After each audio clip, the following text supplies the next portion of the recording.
Highlands that Scotland had been somewhat less touched by the physical horrors of war than the rest of Britain, and was less susceptible to the frenetic post-war gaiety that infected more popular vacation spots. And without discussing it, I think we both felt that it was a symbolic place to re-establish our marriage. We had been married and spent a 2-day honeymoon in the Highlands shortly before the outbreak of war 7 years before. A peaceful refuge in which to rediscover each other, we thought, not realising that while golf and fishing are Scotland's most popular outdoor sports, gossip is the most popular indoor sport. And when it rains as much as it does in Scotland, people spend a lot of time indoors. "Where are you going?" I asked as Frank swung his feet out of bed. "I'd hate the dear old thing to be disappointed in us," he answered.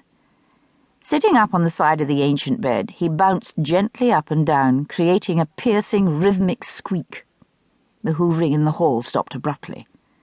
After a minute or two of bouncing, he gave a loud theatrical groan and collapsed backward with a twang of protesting springs. I giggled helplessly into a pillow so as not to disturb the breathless silence outside. Frank waggled his eyebrows at me. "You're supposed to moan ecstatically, not giggle," he admonished in a whisper. "She'll think I'm not a good lover." "You'll have to keep it up for longer than that if you expect ecstatic moans," I answered. 2 minutes doesn't deserve any more than a giggle." "Inconsiderate little wench. I came here for a rest, remember?" "Lazy bones. You'll never manage the next branch on your family tree unless you show a bit more industry than that." Frank's passion for genealogy was yet another reason for choosing the Highlands.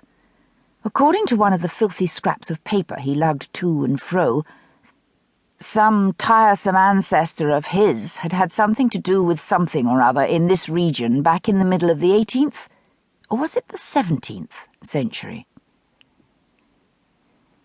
"If I end as a childless stub on my family tree, it will undoubtedly be the fault of our untiring hostess out there. After all, we've been married almost 8 years. Little Frank Jr. will be quite legitimate without being conceived in the presence of a witness."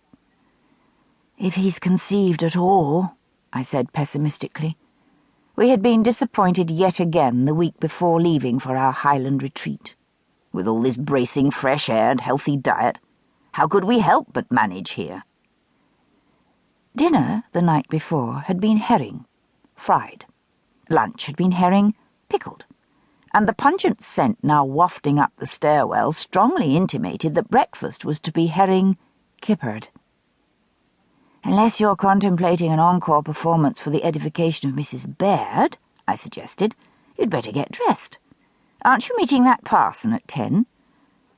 The Reverend Dr. Reginald Wakefield, vicar of the local parish, was to provide some rivetingly fascinating baptismal registers for Frank's inspection, not to mention the glittering prospect that he might have unearthed some mouldering army dispatches or some such that mentioned the notorious ancestor." "What's the name of that great-great-great-great-grandfather of yours again?" I asked. "The one that mucked about here during one of the risings. I can't remember if it was Willie or Walter." "Actually, it was Jonathan." Frank took my complete disinterest in family history placidly, but remained always on guard, ready to seize the slightest expression of inquisitiveness as an excuse for telling me all facts known to date about the early Randalls and their connections. His eyes assumed the fervid gleam of the fanatic lecturer as he buttoned his shirt. "Jonathan Wolverton Randall, Wolverton for his mother's uncle, a minor knight from Sussex. He was, however, known by the rather dashing nickname of Blackjack, something he acquired in the army, probably during the time he was stationed here." I flopped face down on the bed and affected to snore.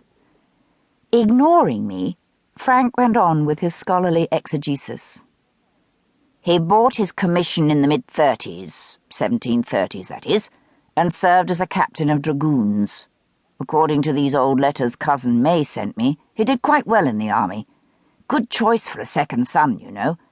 His younger brother followed tradition as well by becoming a curate, but I haven't found out much about him yet. Anyway, Jack..."